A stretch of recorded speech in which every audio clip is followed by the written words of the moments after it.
Et bonjour à tous et bienvenue dans ce nouvel épisode de Bye Bye Patron, le podcast de l'immobilier, de la liberté et des gros billets. Et aujourd'hui on va parler immobilier, liberté, entrepreneuriat avec Thomas, cofondateur de l'e-box. L'e-box, qu'est-ce que c'est ? C'est un outil qui vous permet notamment de sourcer les biens, de faire des recherches efficaces, qui vous calcule automatiquement la rentabilité, le cash flow, qui vous présente la tension locative.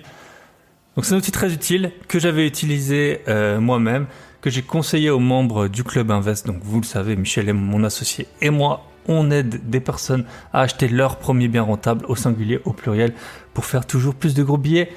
On s'est lancé il y a moins d'un an. D'abord, on avait un membre, 3 membres. Et puis là, on en est à une dizaine de membres. Et ils ont acheté, ils sont pour plus d'1 million d'euros de projet. Donc franchement, félicitations à vous. On vous kiffe. Ça nous prend bien sûr du temps. Mais on adore vous aider et partager avec vous quasiment tous les jours sur vos projets. Ça fait super plaisir de toujours vous voir avancer. Donc Thomas et moi, on s'est rencontrés sur un événement. On a un peu discuté, voilà, et puis je proposais qu'il passe sur le podcast parce que l'outil, je l'avais testé. Voilà ce que je veux vous dire. C'est une seule leçon à retenir de cet épisode, c'est que j'ai de temps en temps des sociétés qui me contactent pour passer sur le podcast. Je suis très très réticent la plupart du temps. J'aime pas trop parce que soit j'ai pas testé l'outil, soit j'ai eu par exemple un professionnel du Pinel qui voulait passer pour me montrer à quel point tout ce qu'on pensait savoir sur le Pinel c'était erroné et tout ça. J'ai fait faire un petit vote sur Telegram et sur Insta, je crois, mais sur Telegram surtout. Voilà, ça a été 50-50 et moi je fais pas un podcast pour faire plaisir à la moitié des gens. Moi je fais un podcast pour faire plaisir à tous. Donc les professionnels, c'est vraiment assez rare que j'en accueille. Je suis pas contre, hein, bien entendu. Par exemple, s'il y a un diagnostiqueur ou un expert immobilier ou un expert de l'isolation, de la division, tout ça, pourquoi pas, mais quand c'est juste pour vous vendre des choses et qu'en plus je les ai pas testées, moi, et que j'ai pas la vue dessus, parce qu'il y a des choses à la limite j'ai pas testé, mais je peux peut-être voir un peu la vue, puis je vous mettrai bien sûr longuement en garde sur les diligences que j'ai mis en place pour savoir si c'était bien ou pas. Là, l'e-box, l'avantage c'est que c'est gratuit pendant 2 semaines si vous voulez tester et après vous avez un code promo Bye Bye Patron, elle est pas belle la vie. Pour avoir moins 20%, ce sera le lien dans la description. Vous faites comme vous voulez, mais franchement, allez peut-être jeter un œil sur l'outil, ça peut vous permettre de trouver des zones qui peuvent être rentables près de chez vous. Ça permet également d'avoir l'historique en fait de l'annonce, depuis quand est-ce que l'annonce est visible sur les réseaux, ce qui est très important pour négocier. Vous savez, moi, j'adore négocier. J'ai économisé plusieurs appartements, je pense, en négociation. Donc voilà, ça c'est pour l'invité du jour. Pour ceux qui nous rejoindraient aujourd'hui, si vous ne me connaissez pas, moi c'est Bye Bye Patron, je suis investisseur immobilier depuis maintenant 10 ans. Et oui, 10 ans, ça commence à faire. J'ai aussi de la bourse, de la crypto, mais ici on parle souvent entrepreneuriat et immobilier. Donc je suis investisseur immobilier depuis 10 ans et j'ai 2 objectifs principaux par an qui vous intéressent. J'en ai plein d'autres, mais qui vous intéressent pas. C'est voyager dans 10 pays. Là j'ai fait le compte, j'y suis et on va... dans 2 semaines, donc du 10 au 14 novembre, on va à Budapest pour justement entre investisseurs pour voir les projets de Johan qui est Invest in Budapest, donc qui nous accueille. On a 2 personnes visiblement qui vont nous rejoindre, Nicolas et Aline, qui m'ont contacté cette semaine pour me dire est-ce qu'il y a des places. Visiblement il y avait des places, donc moi je suis juste porte-parole. J'avais bien aimé l'épisode avec Johan, j'adore voyager. Donc pouvoir visiter une ville avec et puis aussi le côté immobilier avec une personne qui habite sur place, ça fait trop plaisir. Donc voilà, on part du 10 au 14 novembre. Je sais pas si vous voulez encore nous rejoindre, je sais pas du tout s'il y a des places ou pas. Comme je vous ai dit, moi je fais l'annonce, mais si jamais ça vous intéresse, vous pouvez m'écrire et puis je vous donnerai les coordonnées de Johan pour que vous preniez contact avec lui. Sinon, le podcast, officieusement, il a dépassé les 100 000 écoutes, ça fait quelques temps. C'est pas encore officiel. À mon avis, quand l'épisode paraîtra, ce sera officiel sur ma plateforme principale. J'avais changé de plateforme. Il y a des plateformes qui sont pas comptées et tout. Mais quand j'aurai sur la plateforme principale les 100 000 écoutes, et voilà, ça me remplira de joie. Je suis très content. C'est pour ça que je prends du temps toutes les semaines. Ça me prend quand même peut-être, 5-6 heures par semaine ces histoires de podcast. D'autant que j'essaie de prendre de l'avance parfois en fonction de mes projets. Donc voilà, je suis super content. Merci pour vos écoutes. Comme toujours, pensez à liker, partager. Et je vais vous raconter des petites histoires avant de démarrer. Donc déjà, je vais faire une petite dédicace pour les gens qui m'ont partagé mon podcast. Franchement, j'ai vraiment des personnes super déterres dans la communauté. Donc il y a Brico Gomez, voilà, il m'a envoyé une photo de lui. Alors je sais pas s'il a une perceuse dans les mains, on n'arrive pas trop bien à voir. Mais en tout cas sur son chantier, merci à toi pour le partage. Maxime Demey, pareil, sur son chantier. Je crois qu'il m'a dit qu'il était plaquiste, hein, donc on voit qu'il était en train justement de poser des rails ou du placo. Bravo à toi. Merci à Emilicius pour son commentaire sur Apple Podcast. Un podcast vraiment très intéressant avec des invités qui le sont tout autant. Ça motive à se lancer et quitter son taf. Merci beaucoup pour le partage de connaissances. C'est juste incroyable et inspirant. Et puis ceux qui m'envoient, moi j'adore les voyages, ceux qui m'envoient la mer. King Aubert, Kevin aussi m'a envoyé au bord de la mer. Santa, et puis voilà, on en a encore quelques-uns. Charlotte Real Life qui m'envoie une photo du pied de son bébé, hein, je pense. Donc voilà, très chou. Et puis Alan Rantimo. Ah, on en a un. King Aubert comme d'hab, Malagazi Invest. Et j'ai eu le 99e avis sur Apple Podcast, donc on est tout près des 100 de Runner de Lyon. Ce podcast est incroyable, comme une discussion avec un pote, de l'humour, de la bonne humeur et des gros billets. Merci pour ces moments et ces longues intros que l'on kiffe. Voilà, on est en plein dedans. Je suis le 99e commentaire. Allez les gars, go faire péter la barre des 100. Et voilà, on vous attend. Mathias DNS, Maxime de nouveau sur son chantier. François Kay, Libre Monsieur toujours en voyage. Hugo Ulrich. Et voilà, je crois qu'on a fait le tour des petites dédicaces. Merci, ça me fait plaisir. Donc si vous voulez avoir votre nom sur ce podcast à 100 000 écoutes, vous partagez en story et vous me taguez. Ou alors vous mettez un petit commentaire sur Apple Podcast, ça fait super plaisir, c'est comme ça. Voilà, on est samedi matin, je dois aller courir. Je vais y aller, mais avant ça, je voulais faire absolument l'intro du podcast. Et aussi, merci pour tous les retours que j'ai eu par rapport au podcast avec Marion. Marion, elle avait vraiment plein de qualités, hein. Voyager, faire de l'IMO, ça en fait déjà deux grosses. Puis on avait passé un super bon moment ensemble quand on a enregistré. On aurait pu continuer, mais c'est sa maman qui nous a coupé pour vous dire les coulisses du podcast. C'est sa maman qui nous a coupé parce que je pense qu'il était l'heure pour elle d'aller déjeuner. Donc voilà ce que je peux vous dire sur ça. Donc les 10 pays, c'est fait. Et puis là je vais aller dans le 11e qui sera la Hongrie. Puis je pense que je vais encore, mais je sais pas si ce sera dans un nouveau pays. Je vais peut-être partir en décembre là où il fait beau, peut-être en Espagne, au Portugal, je sais pas, au Cap-Vert. Voilà, si vous avez des plans, dites-moi. Et sinon, j'ai un autre objectif, c'est acheter 5 appartements par an. Alors cette année, je vais, c'est quasiment sûr que je vais y arriver. J'ai la signature juste le 7 novembre de mon bien. De mon 5e bien. Donc voilà, normalement, ce sera bon. Et il y aura peut-être même un petit 6e qui va se cacher. Donc 5 biens par an, c'est comme ça que on commence à avoir l'effet cumulé, hein. Franchement, j'ai souvent la tête dans le guidon, donc moi j'achète pas d'immeuble, hein. J'ai toujours pas fait d'épisode là-dessus, mais j'achète pas d'immeuble. Donc 5 biens par an, ça me prend un peu du temps. Là j'y suis. Voilà, je vais en novembre, avec un mois d'avance, j'aurai mes 5 biens. Et en fait, je voulais vous raconter une histoire par rapport à ces biens. Donc bien sûr dans le podcast, hein, vous avez compris, on traite entrepreneuriat, investissement. Le but c'est de vivre sa meilleure vie et d'avoir les moyens de ses envies. Donc en fait je voulais vous raconter deux histoires, une histoire et deux histoires en même temps. Ce qui se passe c'est que au cours des 12 derniers mois, j'ai acheté des appartements et comme vous le savez les prix ont beaucoup augmenté dans pas mal de villes de France, notamment dans les villes moyennes. C'est là où moi j'ai la plupart de mes appartements. Et en fait, ce qui s'est passé, c'est que j'ai dû, notamment dans une des villes, je me suis un peu lancé dans un nouveau quartier qui était, on va dire, résidentiel, pas proche du centre, pas dans une zone spécifiquement craignos ou dangereuse, même si moi je trouve qu'en France, après c'est mon avis, hein, mais il y a plein d'endroits, pas qui sont craignos, mais où les gens ils squattent, où c'est un peu sale et tout. Après moi il m'est jamais rien arrivé en France, je vais pas dire que c'est dangereux la France ou quoi que ce soit, mais on voit bien qu'il y a des zones qui sont habitées par des CSP+, et puis il y a des zones qui sont habitées par des gens qui travaillent pas, ou alors qui travaillent pour faire le chouf devant les barres d'immeubles. Donc là en fait j'ai acheté 2 appartements donc dans un quartier on va dire plus résidentiel, plus loin du centre-ville, parce que c'était un quartier où je pense que les investisseurs notamment des autres régions ils s'étaient pas encore penchés dessus. j'avais pu acheter, j'ai acheté 2 appartements pas chers, hein. Enfin, un c'était 63 000 et l'autre c'était 50 000.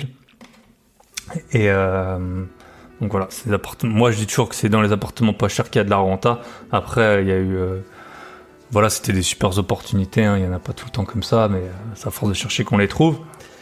Et en fait ce qui s'est passé, c'est que dans ces 2 apparts j'ai eu que des merdes. Alors le premier, c'est celui où on a eu les huissiers. Donc en fait c'était l'agent IMO. Alors le deuxième ça va, c'est assez simple en fait. On va commencer par celui-là. On l'a acheté, il fallait tout refaire, on a tout refait, ça c'est assez bien fait. Et puis en fait quand on l'a mis en location, c'était en juillet, août. Moi j'étais pas dans la ville à ce moment-là, j'avais Tomorrowland, j'avais pas mal de trucs. Après je suis parti aux États-Unis et Michel, mon associé, souvent il prend le relais quand moi je suis pas là, et il a eu la bonne idée de partir au Canada, mais lui pour 1 an et demi. Donc ce qui s'est passé, c'est qu'on a essayé un peu quand on passait dans le coin de faire des visites, mais c'était un peu toujours à l'arrache, c'était pas trop bien organisé. Moi je me rappelle qu'un week-end j'en ai peut-être fait 3-4 et en fait après j'ai eu un gars qui a dit que c'était bon, qu'il le prenait, et puis finalement il m'avait menti il m'avait dit qu'il travaillait en Allemagne, qu'il gagnait 3 ou 4 000 euros par mois, mais ses fiches de paye elles étaient à 1 200 euros. Puis après je sais pas, on a eu 3 désistements de suite, ça fait que l'appartement en fait après on avait quelqu'un de sérieux et tout, mais elle avait plus de papier d'identité à jour, et vu qu'en France on paye 50% d'impôts quasiment, mais que pour avoir des papiers d'identité, des passeports, ça vous prend 4 mois, ou je sais pas, enfin moi ça m'a pris l'autre fois de février à mai pour avoir mon passeport. Et elle avait plus de papier d'identité qui fonctionnait, et donc on pouvait pas activer la garantie visale. Et donc ça m'a fait perdre peut-être 3 semaines, vous voyez, 400-500 euros. Quand tu payes, là j'ai payé pas mal de taxes foncières, hein. J'ai payé plus que le prix d'une voiture neuve en taxes foncières, et ça dépend quelle voiture, hein. Mais ça fait chier quoi, franchement ça fait chier. Déjà quand c'est pour tes papiers, tu te dis à la limite je peux m'y prendre à temps. Là on avait une locataire, elle était prête à rentrer, elle cherchait un appart et tout, mais juste parce que ça a pris des semaines, après elle avait plus de papiers donc à jour. Bref, l'appartement il a été vide pendant de mi-juillet à mi-octobre. Donc ça fait 3 mois, hein. Franchement ça fait chier, ça m'était jamais arrivé. Mais voilà, il s'avère que c'est comme ça qu'on s'est organisé. Et pour le deuxième, moi en général les appartements que j'ai, je les achète le lendemain, j'ai trouvé un locataire. C'est toujours comme ça que je fais. Je les achète, je prends les photos de l'agent IMO ou celle que j'ai pris pendant la visite, je mets l'annonce, je signe, et le lendemain, souvent je signe le soir, et le lendemain je fais les visites, et normalement je trouve un locataire. Ça c'est quasiment tout le temps passé comme ça. Bref, donc ça c'est le premier appart, bon 3 mois vide à la limite, je crois qu'on avait un différé en plus sur l'emprunt, donc c'est pas si dramatique, mais ça fait quand même chier, franchement ça fait quand même chier. Donc en partie 3 désistements, en partie les papiers d'identité à jour, et en partie aussi, moi je m'en suis pas occupé de faire les visites, hein. C'est mon gestionnaire via une agence qui nous l'a loué. Bref, donc voilà, ça c'était le premier appart. Donc déjà quelques milliers d'euros de perdu quand même, hein, quoi qu'on en dise, même si après quand tu rembourses ton emprunt ça te revient dans les poches, bon. Bref.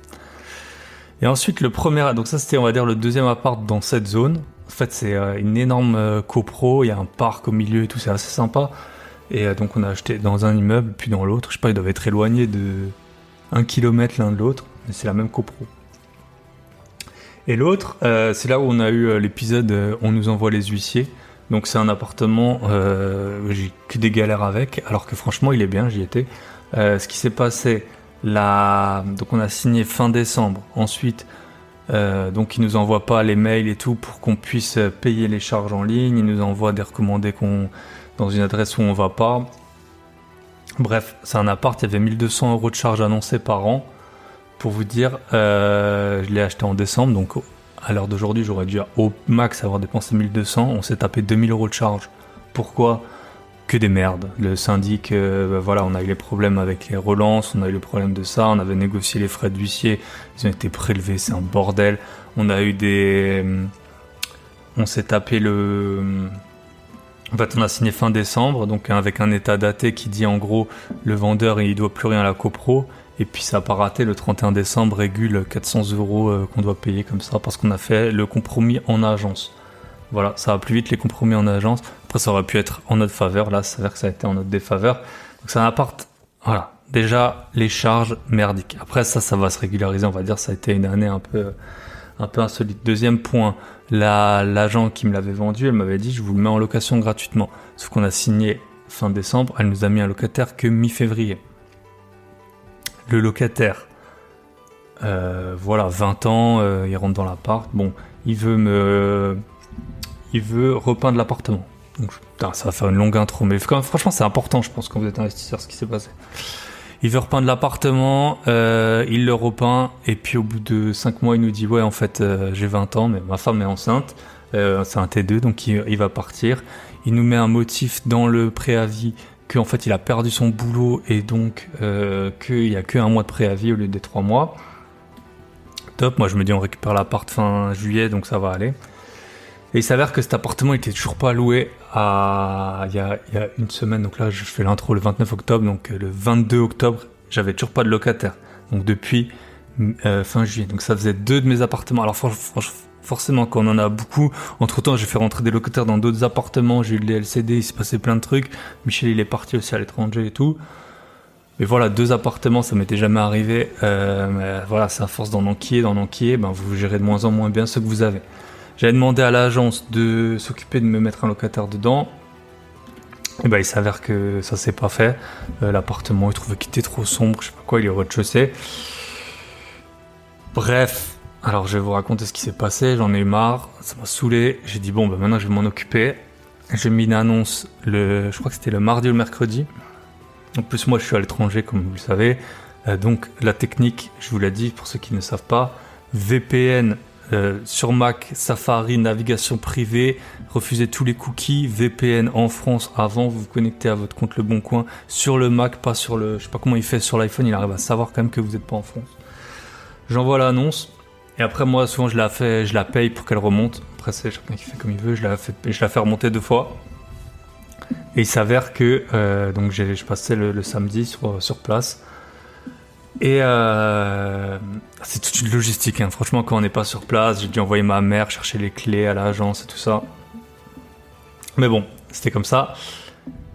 Et j'avais 10-12 visites prévues, hein. J'ai pris l'appartement, il est pas cher, hein. Je l'avais payé pas cher, il se loupe pas cher. Je l'avais payé, on l'a payé 63 000 avec un garage. Le garage, on le loue à part. Donc celui-là, on le loue, l'appartement lui-même, on le loue 440 hors charge. 530 charges compris. Et donc je fais les visites. Alors déjà comme d'hab, je demande à tout le monde de confirmer la veille et il y en a 3 qui se pointent pas, ça me rend dingue. Donc j'avais booké les rendez-vous du mardi mercredi jusqu'au samedi. J'en ai perdu au moins 6 je dirais sur le planning, donc c'est pour ça que j'avais fait 12 visites. Sur les 12, je crois qu'il y a 7 personnes qui sont venues, 7 ou 8. Donc il y en a qui sont vraiment pas venus sans aucun n'a prévenu. Ceux qui sont pas venus, aucun m'a prévenu.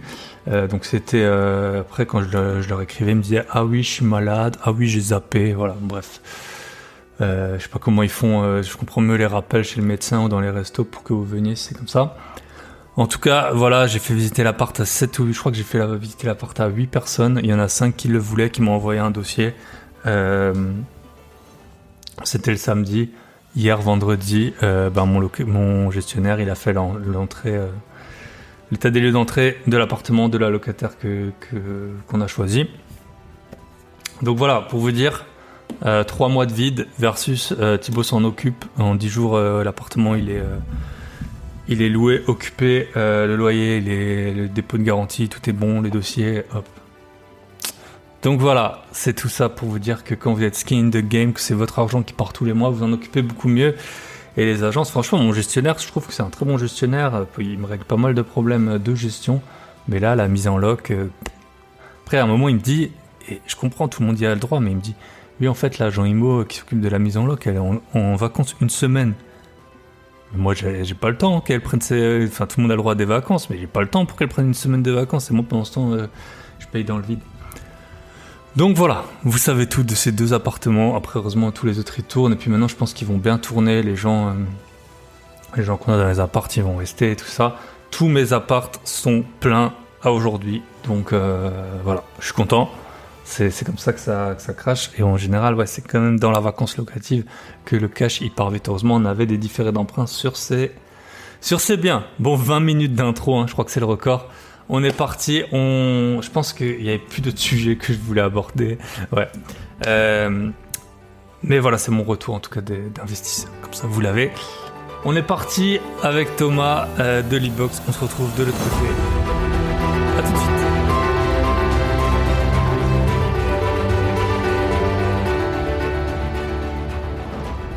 Et bonjour et bonsoir à tous et bienvenue dans ce nouvel épisode de Bye Bye Patron. Et aujourd'hui on est avec Thomas, cofondateur de l'e-box. Salut Thomas, comment ça va? Salut Thibaut, ça va super et toi? Eh ben ça va très très bien, je suis content de t'accueillir pour que tu nous parles de ton outil et de ton expérience d'investisseur, d'entrepreneur et des joies de l'e-box qui peut faire gagner beaucoup d'argent aux investisseurs et on est là pour ça.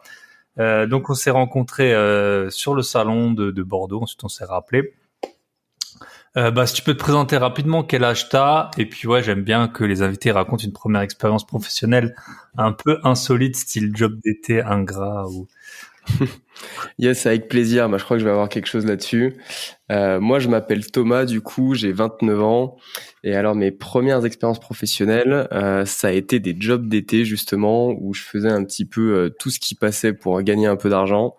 Donc, tu vois, j'ai travaillé dans des trucs assez compliqués. J'ai fait des boulots dans des scieries où on faisait les 3-8, où donc je pouvais commencer à 5 heures du matin ou alors commencer à 21 heures.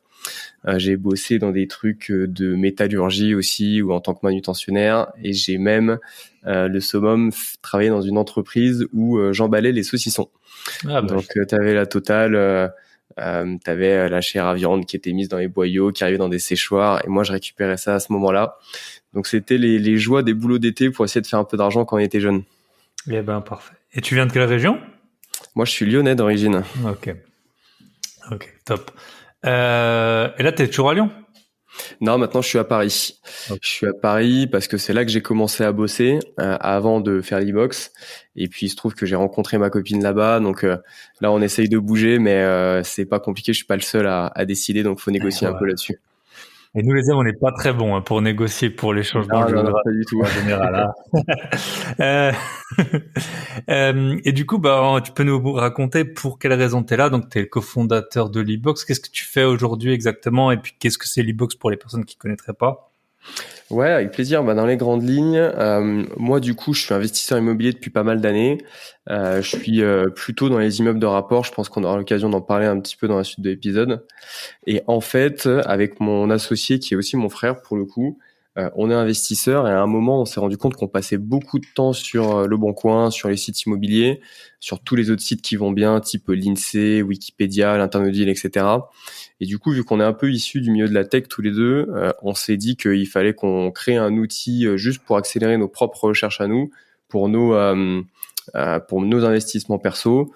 Donc, on a commencé par l'extension e-box qui permet de rajouter pas mal d'infos en fait directement sur les sites immobiliers, du type des calculs de rentabilité, de cash flow, la population dans la ville dans laquelle se trouve l'annonce, etc., le taux de chômage, taux d'étudiants.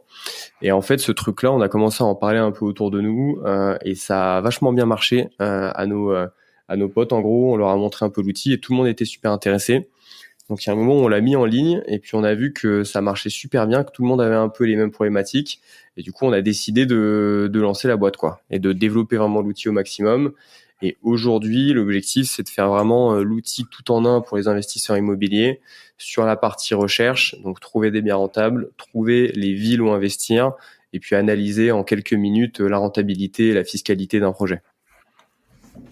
Ok, top. Et vous avez lancé ça il y a combien de temps ? Alors du coup, on a eu l'idée en décembre 2019, le 25 décembre exactement. Donc on se retrouvait avec mon associé Mathieu à Noël et du coup on discutait un peu de nos investissements IMO chacun de notre côté. Et puis c'est là qu'on a dit il faut qu'on crée un truc. Donc l'après-midi du 25 décembre, on a commencé à coder l'e-box. Notre mère était ravie et du coup c'est de là qu'est sorti qu'est née l'idée en fait. Et du coup, on a commencé à le développer un peu de notre côté. On l'a mis en ligne en février, je crois, pour la première fois. Et puis ensuite, il y a eu une bêta de l'application pendant l'été. Et on a vraiment lancé officiellement le truc en novembre 2020. Ok. Et avant, tu faisais quoi comme métier? Moi, de base, en fait, je suis ingénieur dans tout ce qui est l'analyse de données. Donc, c'est toute la partie data science, l'intelligence artificielle, avec une spécialisation dans la finance. Donc, j'ai bossé en banque pendant 5 ans avant de me lancer dans l'immobilier, enfin avant de me lancer dans l'e-box. Et en parallèle de mon boulot, du coup, j'ai assez vite commencé les investissements immo. Ok. On a d'autres auditeurs hein, qui ont fait, enfin au moins un qui a fait à peu près le même métier que toi, si j'ai bien compris en tout cas, le métier que j'ai vu aussi à Bordeaux, le métier qu'il faisait, parce que c'est sûr que c'est un peu, voilà, dès qu'on n'est pas vraiment dedans, on a du mal à appréhender exactement de quoi il est question. Ok. Et ton frère, il faisait la même chose, non? Mais il Non, savait lui, il est coder aussi. développeur web. Donc pareil, il est tech, voilà, développement web. Lui, ça fait plus d'une dizaine d'années qu'il faisait ça. Donc ce qui est bien, c'est qu'on était vraiment complémentaires tous les deux, et c'est pour ça qu'on s'est dit, bah vas-y, on fait un petit truc de notre côté. Mathieu, lui, il était très fort pour créer une petite application qu'il allait mettre sur le web. Moi, je savais très bien comment récupérer les données et comment les mettre en forme. Et du coup, on s'est dit, bon bah vas-y, on fait notre petit truc tous les deux. Et finalement, avec Mathieu, on a fait quasiment tout nous-mêmes sur l'e-box, tu vois. En tout cas, jusqu'à très récemment. Et après, on a commencé à se faire aider quand même par des agences, par des prestataires et tout sur les domaines sur lesquels on était moins bon. Mais en fait, on avait toutes les compétences pour faire à peu près tout en interne. Ok, top. Et du coup, bah, tu peux nous parler de ton parcours d'investisseur. Quand est-ce que tu as commencé? Donc, tu as travaillé pendant 5 ans. C'était dans une grande banque, je suppose, une banque du CAC 40 ou un truc comme ça. Ouais, c'était la BNP pour pas la nommer, hein. Ok. Et donc, tu t'es lancé au bout de combien de temps Eh ben, à peu de près joie 1 an, je de pense. CDI? Parce que, tu vois, moi, j'ai commencé à bosser, j'ai fini mes études en 2017 et j'ai commencé l'IMO en 2018. Donc, on va dire, j'ai commencé à m'y intéresser en 2018. J'ai pas acheté tout de suite. Donc, j'ai commencé un peu comme tout le monde, hein, regarder des vidéos sur YouTube, commencer à lire des bouquins, commencer à faire des visites. Mais au début, tu fais des visites et tu sais pas du tout quoi regarder. Ou alors, tu as tellement peur de faire une mauvaise affaire que tu fais des offres massacrées à moins 50% et puis tu te fais insulter par les agents IMO. Mais c'est le début, hein, forcément. Donc, tu prends un peu tes précautions. Et puis après, j'ai fait mon premier achat 1 an après, il me semble. Petit immeuble de rapport de 3 lots, qui est pas forcément ma meilleure affaire. En ce moment, je suis sur des dégâts des eaux sur cet immeuble-là. Il y a des trucs que j'avais pas forcément vus à l'époque. Donc bon, forcément, tu te dis que si j'avais su, j'aurais peut-être un peu fait gaffe. Et puis après, j'ai continué sur d'autres immeubles derrière. Ouais.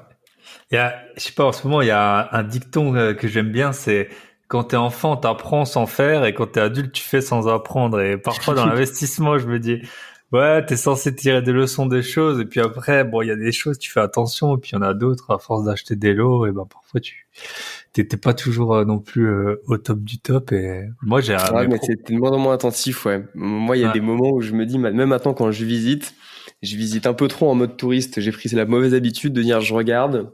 Avant, je prenais des photos de tout, je prenais des notes sur tout, je prenais les mesures. Et maintenant, je suis un peu dans l'extrême inverse où je vais dans les appartements, je regarde, je fais ok, ça c'est bien, c'est bien. Et puis des fois, je me dis mais merde, en fait, j'ai regardé que la moitié des trucs, quoi. Donc, faut que je me remette un peu au sérieux parce que il y a des fois, je risque d'oublier de passer sur quelque chose et ça va me coûter cher un jour. Ouais.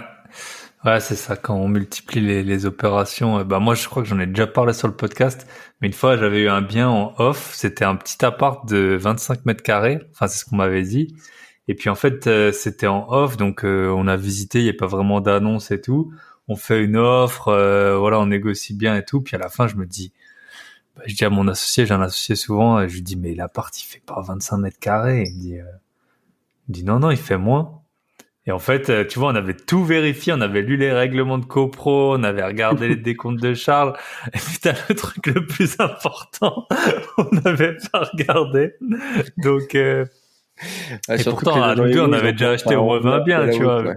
Hmm. Donc, ouais, faut toujours, c'est que tu comprends dans les avions, les checklists, ça, c'est pas inutile, quoi, parce que tu t'oublies hein, forcément à force de faire. Ok. C'est clair. Bah, surtout si le prix au mètre carré est assez élevé, tu passes de Ouais, 25 à 20 ou à 22, je sais pas, ça peut faire une ouais, petite ouais, différence, hein. c'était ça, ouais, c'était, je sais plus, 6 000 € le mètre carré, enfin, c'était cher, donc, vaut mieux pas te rater. Et, et t'as que des immeubles? Ouais, que des immeubles, moi. Mathieu, mon associé, lui, il fait quelques appartes. Mais moi, je t'avoue que j'aime bien l'immeuble. J'aime bien être tranquille à l'intérieur. Surtout que moi, c'est toujours des immeubles avec travaux que je prends. Donc, au moins, je suis pas embêté par les copros pour faire attention dans les communs, machin. Bon, ça veut pas dire que je fous le souk non plus quand il y a des locataires, mais au moins, t'es tranquille. Tu fais ce que tu veux à l'intérieur. Je fais pas mal de divisions aussi. Donc, du coup, ça permet d'être assez tranquille là-dessus. Il n'y a pas de règlement de copro qui t'en empêche. Donc ouais, moi j'aime bien. Ça permet d'avoir pas mal de logements aussi d'un coup. Tu vois, Mathieu, lui, il a acheté des appartements en copro, mais c'est des petits billets entre guillemets à chaque fois. Tu vois, quelques dizaines de milliers d'euros. Et c'est vrai que du coup, tu dois faire une offre, passer chez le notaire, passer chez le banquier, pour au final quelques dizaines de milliers d'euros. Donc moi, l'immeuble, ça me plaisait bien. Mm. C'est vrai que ça, c'est le gros avantage de l'immeuble, c'est que tu as tout d'un coup. Après, ça a des inconvénients et des... Comme tout, en fait. Tu peux faire ce que tu veux dans ton immeuble, mais en contrepartie, tu prends toute la responsabilité Ah, c'est toi du... qui payes s'il y a un souci. Ouais, là, je le vois Ouais. sur mon dégât des eaux, c'est un souci d'infiltration en façade, tu vois. En fait, la façade, là, c'est 100% la mienne. Donc, en fait, j'ai mal regardé le jour de la visite et qu'aujourd'hui, c'est moi qui le paye. Alors que c'est vrai que si j'avais fait ça en GoPro, déjà, la façade aurait peut-être été un peu plus entretenue parce qu'il y aurait eu d'autres copropriétaires. Et puis, en plus, le jour où il y a un souci, c'est vrai que c'est divisé entre tout le monde. Donc, Mm. ouais, faut faire attention. Le jour où ça se passe mal sur l'immeuble aussi, ça peut coûter très cher. Ouais. Et tu disais que tu habitais à Paris. Je suppose que ton premier bien, c'était pas un immeuble à Paris. Comment t'as géré la comment t'as géré la distance? Moi, j'ai pas mal de biens aussi à plusieurs heures de chez moi. Comment t'as géré les visites et puis là, justement, quand t'as un dégât, comment tu gères ça? Franchement, c'est pas facile. Tu vois, là, ce premier, justement, il est à 2h30 de route, en gros. Donc, ça commence à être un peu loin quand même. Quand t'es en dessous de 2 heures, 1h30, tu peux y aller assez vite. 2h30, il faut quand même commencer à s'organiser. Celui-là, ce que j'avais fait, c'est que déjà, je l'avais acheté à distance la première fois. J'avais réussi à faire une offre d'achat qui avait été acceptée sans avoir visité. Après, je l'avais quand même visité, tu vois, pour quand même valider l'offre. Bah, bien sûr. Ouais. Mais j'avais déjà le truc contresigné et en soi, ça engageait que le vendeur. Moi, j'étais pas du tout engagé. Je pouvais me retirer à tout moment. Et après, enfin voilà, tu t'organises sur les week-ends. Moi, il y a quand même pas mal d'années où les week-ends, je me levais à 5-6 heures le matin, le samedi, pour aller faire 2 heures de route, faire une journée de visite où je faisais 5-6 immeubles, et puis je rentrais le soir à 21 heures, quoi. Ouais. Ça a été mon quotidien pendant pas mal de temps. Aujourd'hui, je sais pas si je serais partant pour repartir là-dedans, parce que c'était quand même bien crevant. Et puis là, je vois cet immeuble-là. Bon, maintenant, ce qui est bien, c'est que j'ai des artisans sur place, j'ai l'agence immobilière. Donc en fait, j'y vais assez peu souvent et c'est vraiment quand il y a une urgence. La plupart du temps, entre l'agence et puis l'artisan, avec quelques coups de téléphone, on arrive à s'organiser, quoi. Ok, top. Ouais, je connais bien les samedis visites là, ça me parle. C'est Voir sympa, pas hein. mal de Franchement, fois. moi j'ai visité des belles régions et tout. En plus, j'allais souvent un peu en campagne, donc ça a du bon aussi, hein. Tu fais Ouais. des journées un peu sportives, mais c'est vrai qu'à la longue, c'est crevant, quoi. Et t'avais ciblé ta zone par rapport au prix ou t'avais un intérêt autre que le Moi, prix dans cette zone de la famille ou je sais pas des amis, t'avais étudié là-bas ou comment? alors le premier que j'ai fait, il était dans le nord de la France, donc là-dessus j'ai ni famille, ni amis, ni je connais. C'est juste que je m'étais fixé un peu un rayon autour de chez moi en me disant bah voilà, je peux aller jusqu'à 2h30, 3 heures de route max.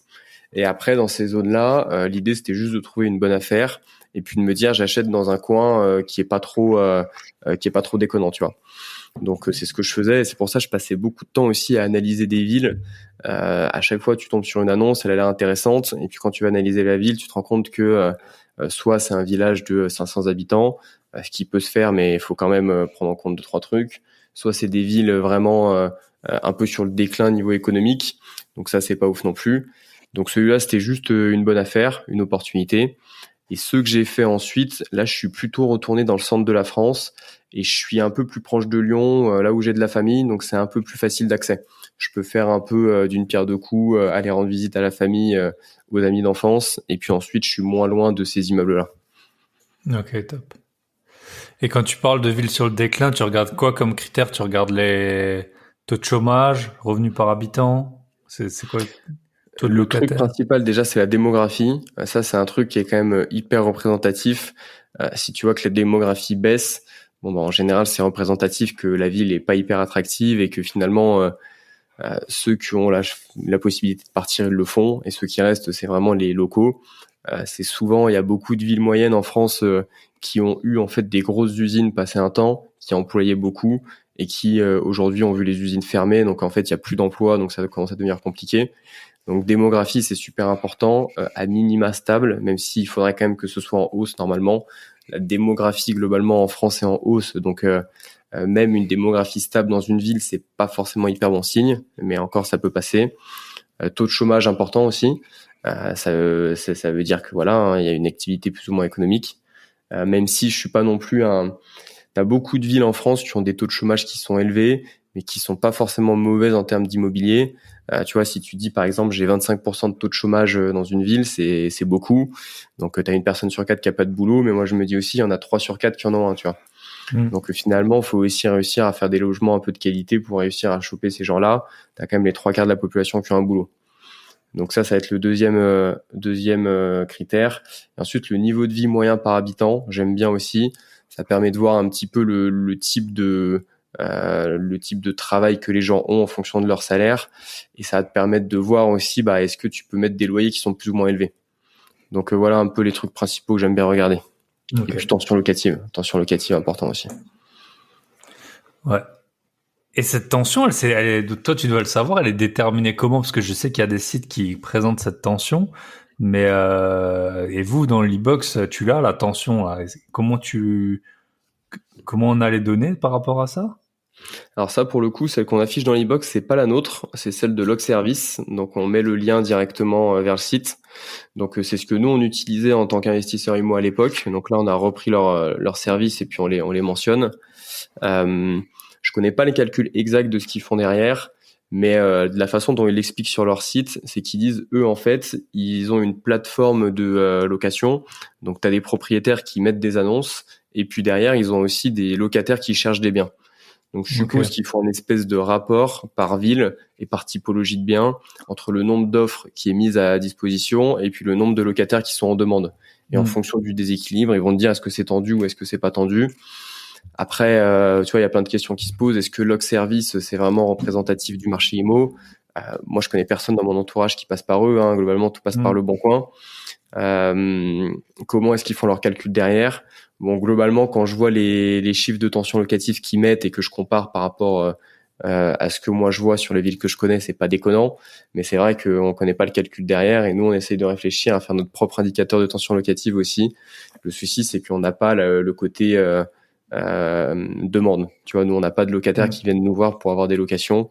Donc, il faut qu'on essaie de réfléchir à un système peut-être en fonction de la durée de vie des annonces, en fonction d'autres critères, pour voir si une ville est tendue ou pas sur de la location. Ouais. Ouais, c'est vrai que moi je regarde, j'ai des appartements à Metz et dès que je mets une annonce, j'ai plein de monde. Et là, je vois sur le site, et on est vraiment dans le très difficile pour trouver une location. Et c'est vrai que c'est de la folie dès que je mets. Ouais, sur les grandes villes comme ça, en général, il y a pas trop de soucis. Hein. Ouais. Ok. Top.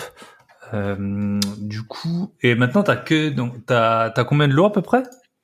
Là aujourd'hui, j'en ai une vingtaine du coup, répartis sur 3 immeubles. Je suis en train d'en acheter un 4e là. J'ai le retour de l'offre demain ou après-demain. Normalement, d'après l'agent IMO, ça devrait passer à 5 000 € près, donc ça devrait être bien. Donc une vingtaine de lots, 3 immeubles, que de l'habitation, pas de local commercial. Il y a 3 garages dans tout ça.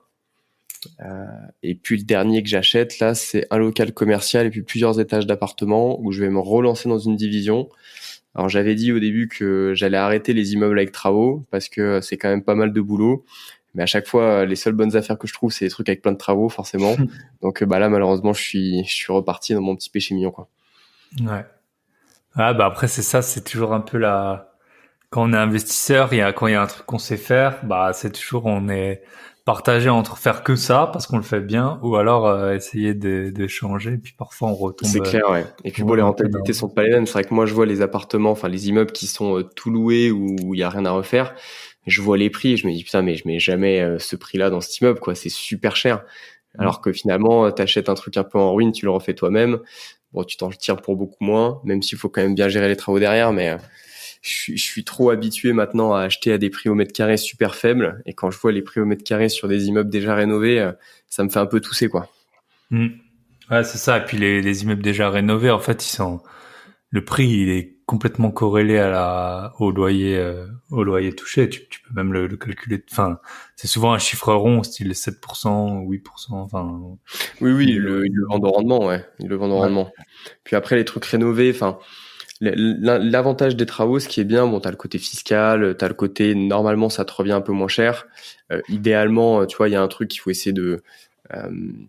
faut essayer de respecter, c'est de dire, si je dépense 1 euro en travaux, ça va valoriser mon bien de 1,50 €, tu vois, à peu Mm. près. Ça, c'est un truc qui est pas mal pour dire, bah, finalement, j'ai pas mis 200 000 euros de travaux pour que mon bien, il vaille que 100 000 euros de plus que ce que j'ai acheté. Donc déjà, tu as ce côté, normalement, bon, bah, tu crées un peu de la valeur. Et puis au moins, tu sais ce que tu as derrière les murs. Alors que quand tu achètes des trucs qui sont déjà faits, il y a quand même pas mal de fois où ça a été un peu fait n'importe comment. Tu sais pas vraiment ce qu'il y a derrière les murs, justement. Et des fois, tu as des mauvaises surprises. C'est vrai qu'au moins, l'intérêt de tout casser et de tout refaire, c'est que c'est neuf, tu as pu vérifier les travaux. Et puis, tu as des décennales pendant 10 ans qui font que normalement, pendant 10 ans, tu es plus ou moins tranquille et tu n'auras pas de mauvaises surprises sur la partie travaux, quoi. Mm. Ouais, top, très intéressant, ouais, parce que en plus c'est des immeubles. Quand tu achètes un appartement dans lequel quelqu'un a habité, qu'il a fait des travaux et que tu sais qu'il a passé après 5 ans dedans, c'est pas la même chose que quand c'est un immeuble de rapport dans lequel le propriétaire n'a jamais habité, ou souvent son but c'était de faire des travaux pour le moins cher possible, quoi. Donc c'est sûr que Ouais. Et puis souvent, les propriétaires d'immeubles qui vendent, c'est très souvent des mecs qui ont laissé un peu à l'abandon le bien, ou alors qui ont commencé des travaux, mais ils n'ont pas réussi à les finir. Enfin, tu vois, c'est souvent quand même des cas où faut faire attention. Où faut faire Mm. attention, hein. Donc, je me méfie un peu de ça.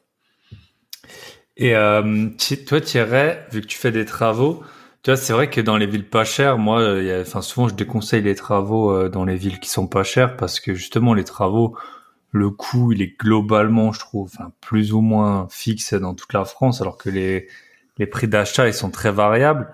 Tu, tu vas, quand tu fais des travaux est-ce que tu as un seuil minimum, par exemple, je sais pas, une ville à 2 000 € du mètre carré, tu referais tout un immeuble? Ouais, moi je le fais même dans des villes où ça coûte moins cher, mais je suis Ok. d'accord avec ce que tu dis. Enfin, si t'achètes, je sais pas, dans une ville à 1 000 € du mètre et tu te dis, ouais, j'ai une super affaire à moins 50% à 500 € du mètre, tu peux te dire, bon, super, c'est rentable. Sauf que si tu mets 800 € du mètre de travaux, à la fin, t'arrives avec un bien qui t'a coûté 1 300 du mètre, alors que t'es dans un secteur où ça vaut 1 000. Et donc, du coup, bah, ça respecte pas ce qu'on a dit tout à l'heure. Mm. Donc, c'est vrai qu'en général, j'essaye toujours de faire en sorte qu'il y ait des travaux suffisants pour que je puisse négocier le prix, mais pas non plus tout à refaire, tu vois. Mm. Et du coup, dans un des immeubles que j'ai acheté, là, par exemple, il y avait déjà 2 appartements qui étaient terminés. Donc ça, c'est quand même vachement bien. Il y avait que le reste à refaire. Là, dans celui que je suis en train d'acheter aussi, il y a un appartement qui est pas mal. Il y a juste les étages à refaire. Donc j'essaye de faire gaffe à ça, ouais.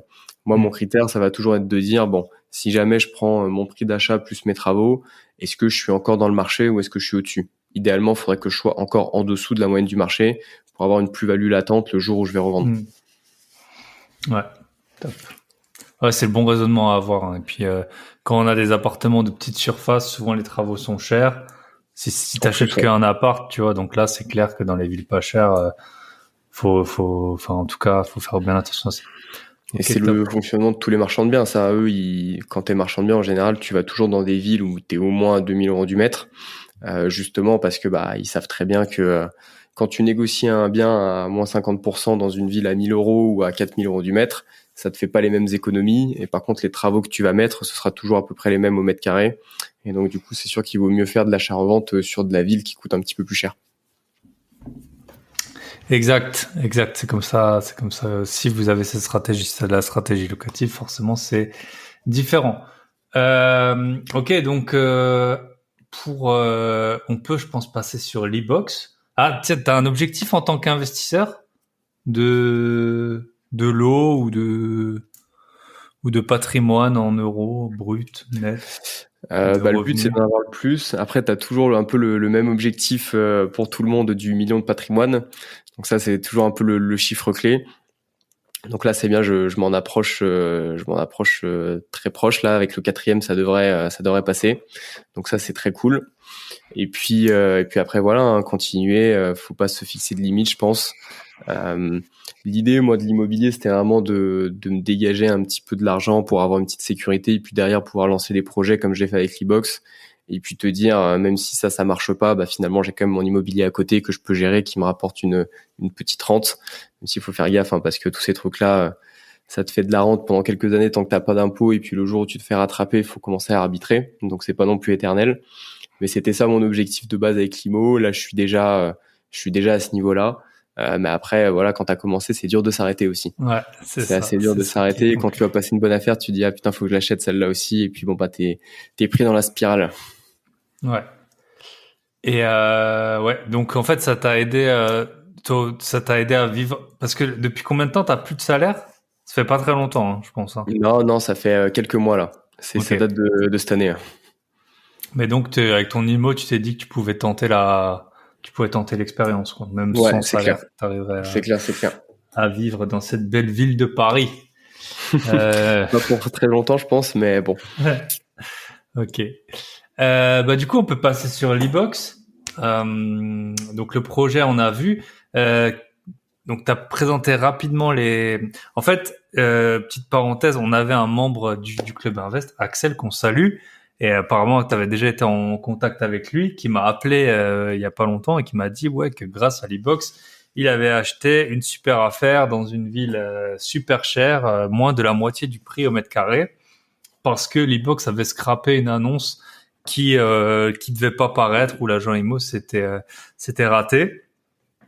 Il avait, je sais pas, il avait dû cliquer sur publier sur un tout petit site, et puis l'e-box avait récupéré l'info. Et puis c'est vrai que nous, avec d'autres membres du club Invest, quand on cherchait, donc moi en fait avec mon associé, on accompagne des personnes, notamment des personnes débutantes ou qui veulent ou qui ont déjà quelques biens mais qui en veulent plus, à acheter des biens. Et puis on fait ça partout en France, donc nous on n'a pas la connaissance de partout, donc on commence à chercher avec eux.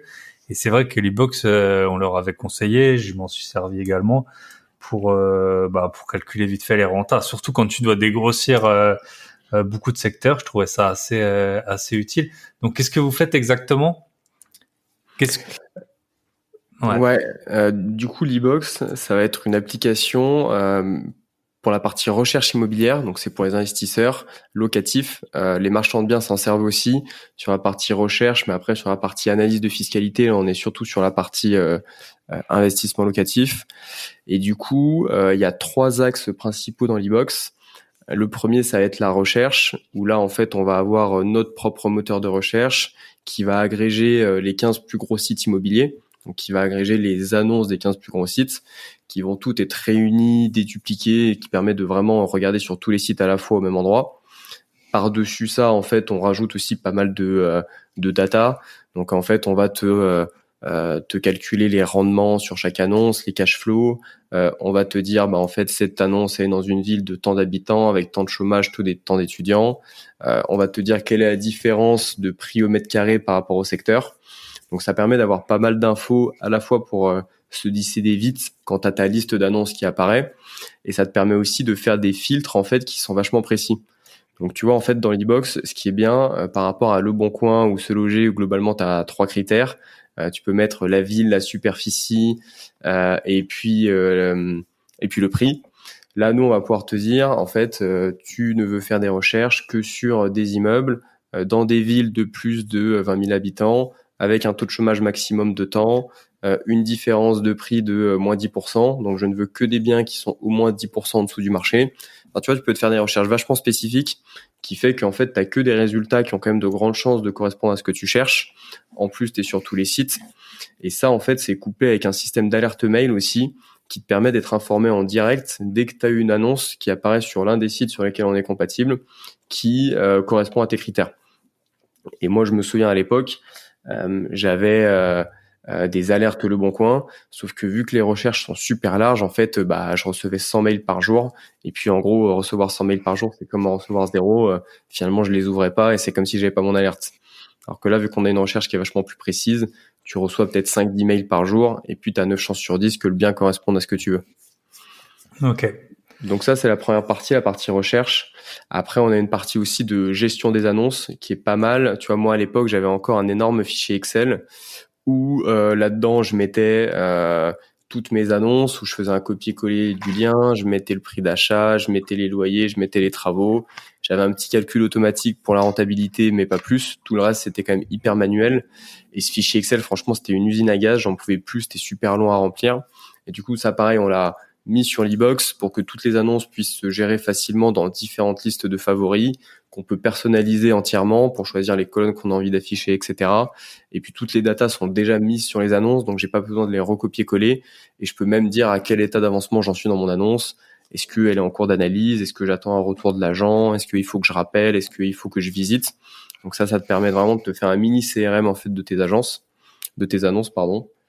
Et la dernière brique, c'est la partie analyse, où là, en fait, on te dit, tu peux analyser déjà les villes qui sont intéressantes pour investir. Donc là, on a un moteur de recherche de villes aussi qui existe, où tu vas pouvoir dire, par exemple, moi, je suis à Bordeaux, je veux investir dans un rayon de 100 km autour de chez moi, mais je ne veux que des villes qui sont un minimum intéressantes en termes d'étudiants, en termes de population, etc.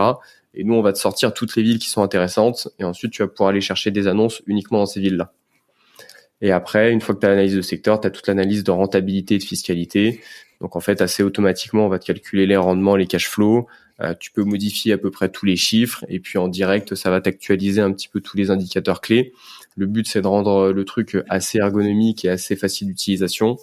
Et derrière, enfin, on va pouvoir ajouter la couche fiscalité, où là, tu vas dire, voici les chiffres de mon projet, voici ma situation personnelle, mon salaire, mon nombre de parts fiscales.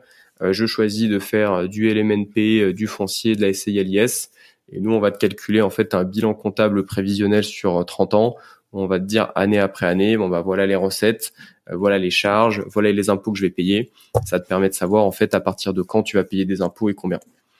Donc l'idée, c'est vraiment de faire toute la partie pré-achat. On n'est pas du tout sur de la gestion locative ou tout ce qui vient derrière. Mais en tout cas, tout ce qui est vraiment recherche et puis analyse, normalement, on est complet là-dessus. Ok.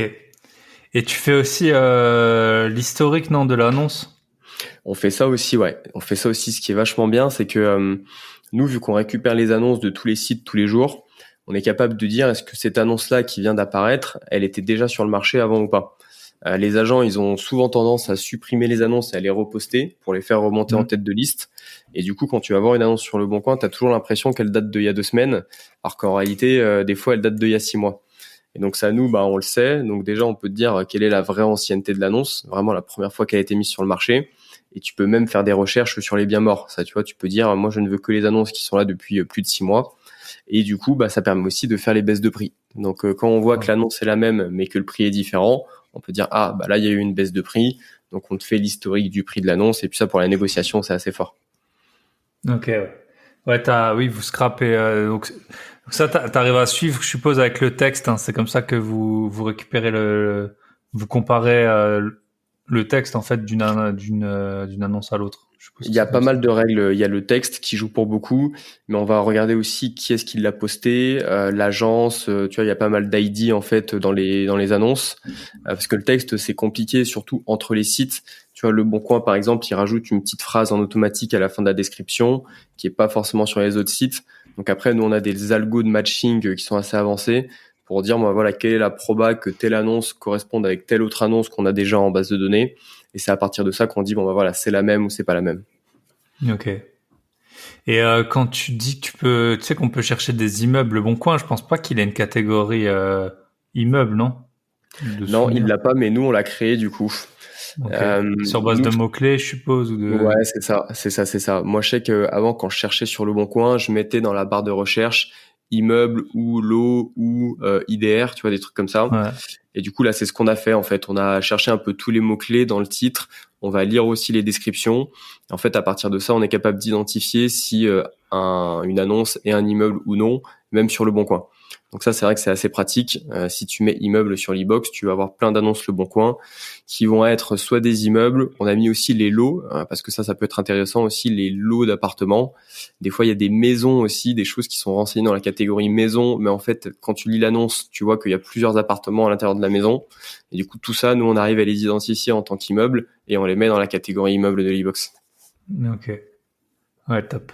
Ouais, parce qu'on n'a pas, je voulais revenir là-dessus. En fait, on connaît tous le site Castorus qui faisait l'historique des prix, mais Castorus, son gros problème, c'est qu'il n'avait pas le bon coin. Je crois qu'il l'a eu à un moment, mais en tout cas, il l'avait plus. Comme c'est, je pense que se loger, ça dépend des régions. Moi, dans l'Est, il n'y a pas de se loger. Enfin, c'est beaucoup moins répandu en tout cas que le bon Ok. coin. Et donc effectivement, faudrait comparer, mais ne pas avoir l'historique, c'était très handicapant pour justement faire des bonnes négos. Ah bah ça aide Ok. pas mal, ouais. Et Surtout que c'est là que tu peux voir aussi si l'agent il est honnête. Si tu lui dis depuis combien de temps le bien est en vente et qu'il te dit ça fait un mois, alors que toi t'as sous les yeux que ça fait 3 mois qu'il est en vente, bon tu sais déjà un petit peu à qui t'as affaire. voilà. Mais tous les agents sont honnêtes et compétents, bien entendu, hein, on le sait. Il y en a des bons. Il y en a des bons. Et ouais, j'avais plusieurs questions. Comment tu récupères les données donc tu t'as dit que tu avais les prix au mètre carré. Est-ce que c'est les prix au mètre carré des notaires? Est-ce que c'est les prix au mètre carré des annonces? Comment est-ce que vous déterminez le prix au mètre carré? Est-ce que c'est par quartier, par ville, par département? Comment c'est organisé tout ça? Yes, ce qu'on utilise là-dessus, c'est les notaires, donc c'est la base de données DVF, où là tous les notaires publient du coup toutes les annonces de vente depuis 2014. Donc ça, en fait, on s'en sert pour calculer les prix moyens par ville et par typologie de bien. Donc on va avoir la moyenne sur telle ville pour les T2, les T3, les T4, etc. Et là, c'est pas encore disponible, mais ça le sera normalement dans quelques semaines, un mois. On va le faire aussi par quartier. On a réussi ça à faire la liaison entre chaque quartier d'une ville et du coup les adresses qu'on a dans DVF. Et du coup, on va être capable de dire, bon, surtout pour les grandes villes, parce qu'il faut quand même qu'il y ait suffisamment de ventes pour que le prix moyen soit représentatif. Mais pour les grandes villes, on va pouvoir dire, bah voilà le prix moyen dans tel quartier pour les T2, pour les T3, etc. Donc c'est vraiment ça notre source de données sur les prix. Ok, ouais, très top. Après, t'as une idée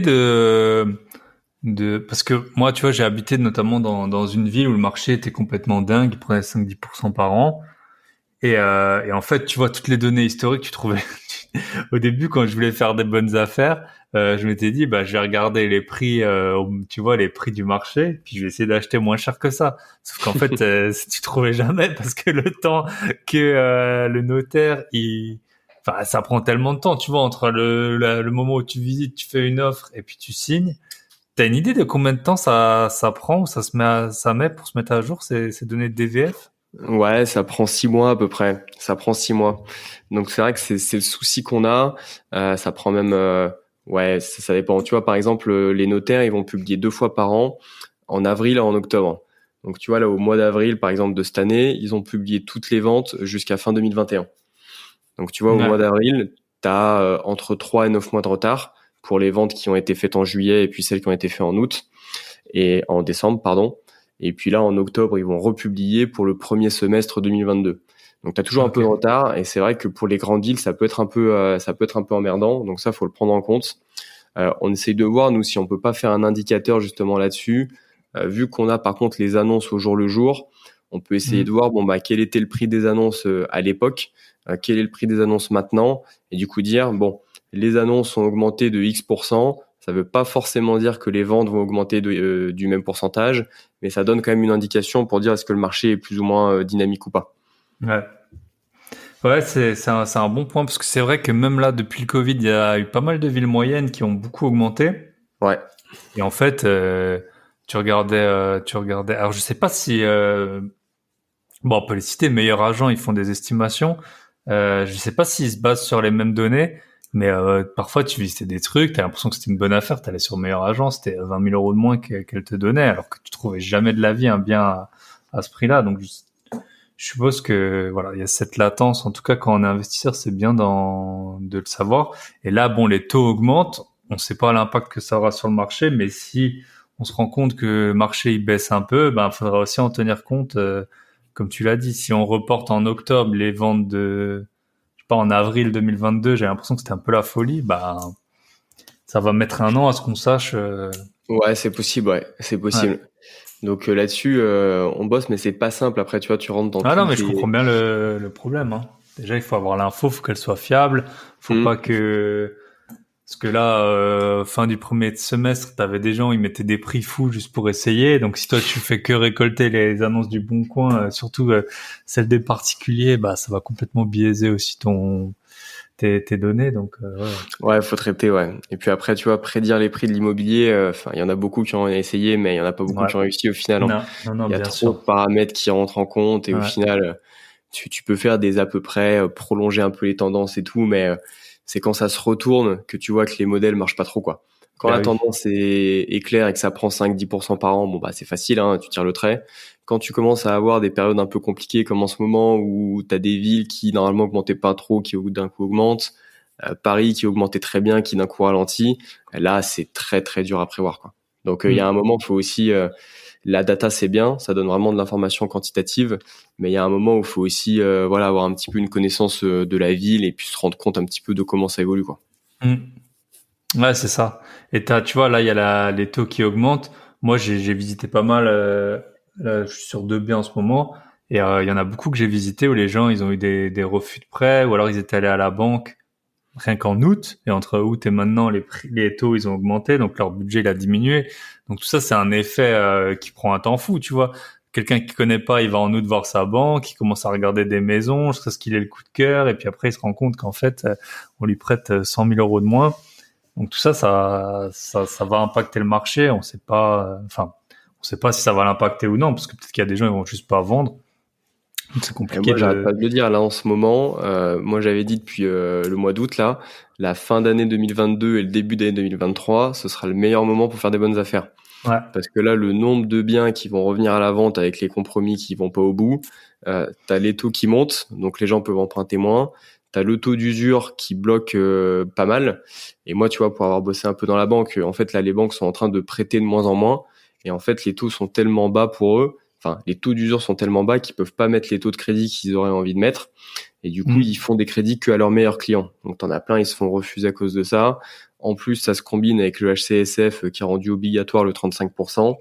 Donc là, Mm. vraiment, enfin, je crois que j'avais vu une stat d'ailleurs qui était pas, qui était sortie là il y a quelques mois. C'était quoi? C'était un compromis sur deux qui cassait à cause d'un refus de prêt. Donc là, va y avoir des vendeurs malheureusement qui vont se retrouver un peu dans le, dans Dans la l'angoisse, panade. Ouais. dans la panade, voilà. Et puis du coup, bah, tu vas devoir, enfin, ils vont devoir baisser leur prix. Il va y avoir de bonnes affaires à faire là. À partir de maintenant, là, jusqu'à début d'année prochaine, je pense que c'est vraiment le Mm. moment de s'intéresser et de voir s'il n'y a pas des petites pépites là qui reviennent à la vente, hein. Ouais.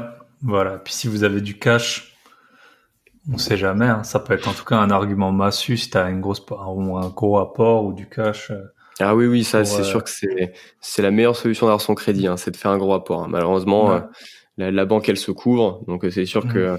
elle te met une hypothèque sur 100% du bien, ou alors Crédit Logement le fait, ça fonctionne à peu près pareil au final.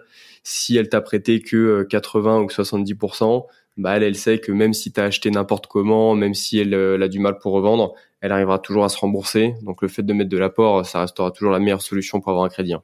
C'est pas la plus intéressante pour nous, mais c'est sûr que si on a du cash, on est vraiment en position de force. Mm. Ouais. Ouais, très. Bah, bon.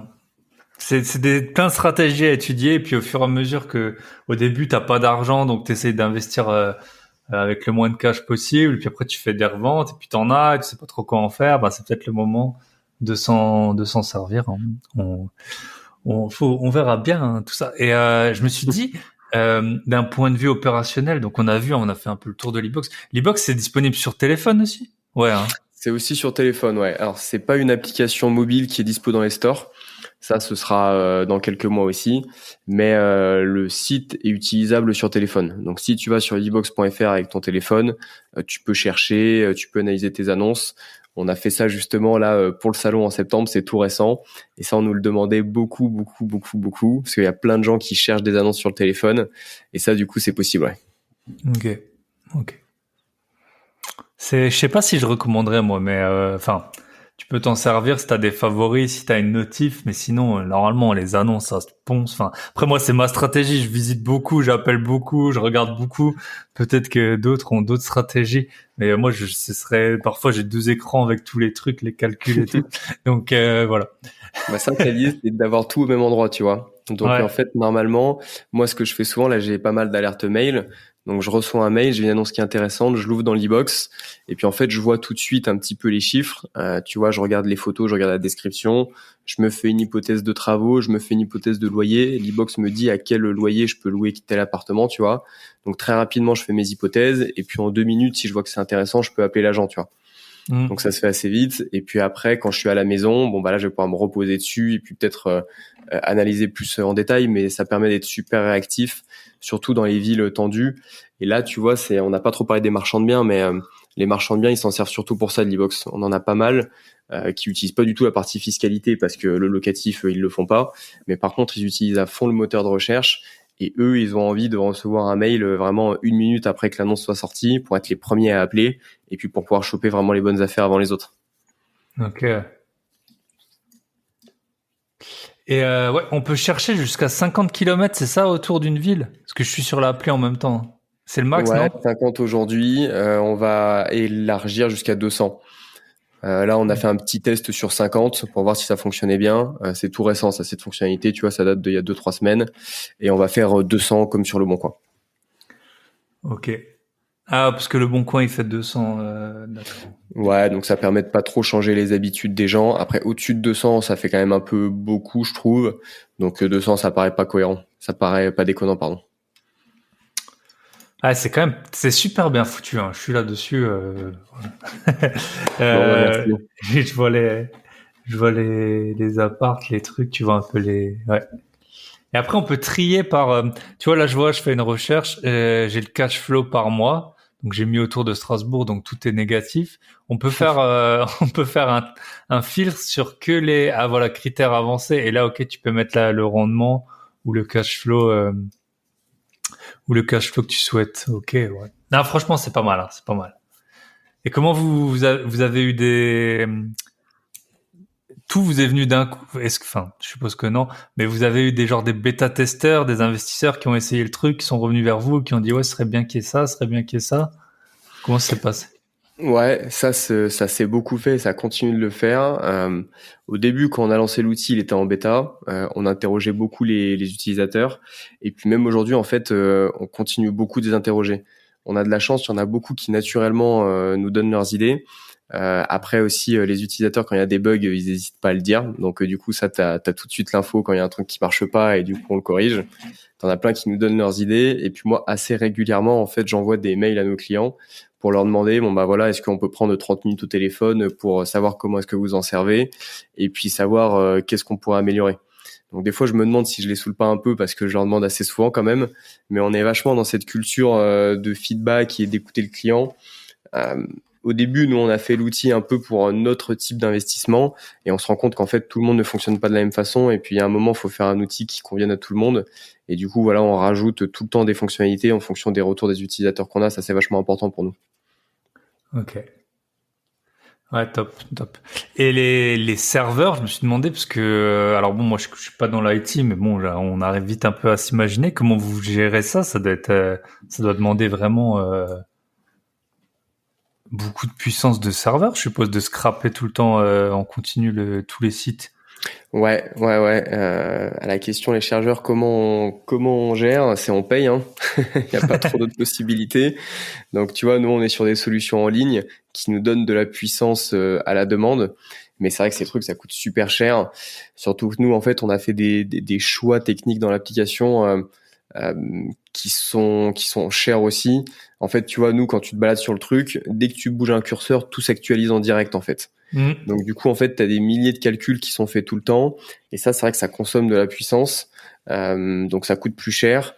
Mais nous, on s'est dit que c'était quand même vachement plus facile à utiliser et vachement plus sympa que les trucs un peu à l'ancienne où tu remplis tous tes chiffres et puis tu appuies sur un bouton lancer la simulation et puis ensuite tu as ta simulation qui s'affiche, tu vois. Nous, on a voulu faire un truc un peu ergonomique où tout bouge un peu en même temps et en 2 secondes, tu peux avoir tes chiffres. Ça coûte vachement plus cher. Donc déjà sur la partie calcul et puis aussi pour récupérer toutes les annonces, ouais, c'est du boulot, quoi. Le plus dur, au final, les gens s'en rendent pas trop compte, mais c'est que nous, là, on commence à avoir plusieurs millions d'annonces en base. Et ce qui est dur, c'est de vérifier que ces annonces sont encore en ligne. Tu vois, parce que tu as la récupération des annonces, dire, bah voilà, Ok. j'ai des annonces sur le web, je les mets chez nous. Mais une fois qu'elles sont chez nous, il faut vérifier qu'elles sont encore en ligne. Et il y a eu une époque où on avait pas mal d'annonces inactives, justement, chez nous, parce qu'on n'arrivait pas, justement, à envoyer assez pour vérifier que les annonces étaient encore bonnes. Et ça, maintenant, on le fait. Toutes les annonces sont vérifiées plusieurs fois par jour. Et du coup, tu vois, tu fais des millions et des millions et des millions de calculs tous les jours. Donc, c'est vrai qu'à la fin, ouais, le serveur, ça commence à chiffrer un peu, ouais. Ok. Ça représente combien en pourcent de vos coûts, à peu près? T'as une idée? En pourcent de nos coûts, ça doit représenter une vingtaine de pourcents, je pense. Ouais, ça m'étonne pas. Ouais, parce que, en fait, pour que ce soit fluide, t'es obligé de stocker les Même un peu annonces sur plus. ton site. Ouais. Nous, les Ouais. annonces, elles sont en base de données chez Ok. nous, ouais. Elles Ok. sont en base de données chez nous. Je pourrais T'es pas les obligé, de toute façon, récupérer ouais. en temps réel Et sur le puis, site. tu vois, on historise les annonces. Tu sais, quand tu as des baisses de prix, on a la version initiale avec le prix 1, ensuite on a la version avec le prix 2, ensuite on a la version avec le prix 3. Et il nous faut tout ça, en fait, pour te faire Oui, si elle est l'historique. plus sur le bon coin, tu sais plus, ouais, Tu effectivement. vois. Donc non, il y a quand même pas mal niveau technique, en fait, c'est assez chaud. Nous, on a mis pas mal de temps justement sur le développement pour trouver les bons choix techniques et puis trouver les bonnes méthodes. Mais c'est ça la grosse difficulté de l'outil, ouais. C'est la partie technique de gestion des annonces, de récupération. Ça, c'est assez complexe. On est content, là, on a trouvé une bonne solution qui marche bien. Donc là, on est sur une super version. Mais pendant pas mal de temps, notre moteur de recherche, il était un peu bancal, pour être honnête. Et ça, les utilisateurs, ils nous le disaient bien. Et voilà, il n'y avait pas toutes les annonces, il y avait plein d'annonces qui étaient inactives. Donc, on a pas mal bossé dessus, surtout cette année. Et puis là, on est assez content parce que maintenant, le truc, il est carré, quoi. Ok. Et maintenant, vous avez des employés? Non, on n'est que deux à plein temps. Enfin, on a des employés, on a des stagiaires. On n'a pas des employés plein temps, tu vois, mais on fonctionne avec pas mal de stagiaires et puis des prestataires. Je pense que là, on va partir sur du recrutement plutôt sur 2023. Vu qu'on s'est déjà mis à plein temps avec Mathieu cette année, c'était déjà une première étape, tu vois. On n'allait pas engager des personnes à plein temps avant de nous-mêmes l'être. Donc ça, c'était déjà la première étape. Et puis là, on a de la chance, ça grandit bien. Donc je pense que l'année prochaine, on va attaquer les premiers recrutements. Ok. Et qu'est-ce qui va faire que le projet, bon, techniquement, là, on voit bien, enfin, en tout cas, ça, c'est jamais parfait, mais ça fonctionne quand même assez bien. Mais qu'est-ce qui va faire que l'entreprise, elle va bien fonctionner d'après toi? Qu'est-ce qui va être clé? Ça va être la diffusion, l'adoption, qu'on vous mette pas des. Est-ce que vous avez pensé à, si à un moment vous êtes trop gros, à ce que les sites ils commencent à faire des scripts, je sais pas, anti-aspiration. Je sais pas si ça peut exister, je sais pas, Si, dans ils la le font partie. déjà, hein. Ils le Ouais. font déjà. Il y a beaucoup de protection en fait contre le scrapping. Donc voilà, il faut réussir à contourner ça. Donc ça, c'est pareil, c'est des trucs qui sont pas simples techniquement et puis qui peuvent coûter aussi parce qu'on passe par des outils qui nous aident là-dessus. Je pense que le jour où on est vraiment trop gros, en fait, ce qui va se passer, c'est qu'on va commencer à négocier avec les sites et eux, ils vont se rendre compte que si jamais ils empêchent l'e-box de récupérer leurs annonces, ça va leur enlever du business.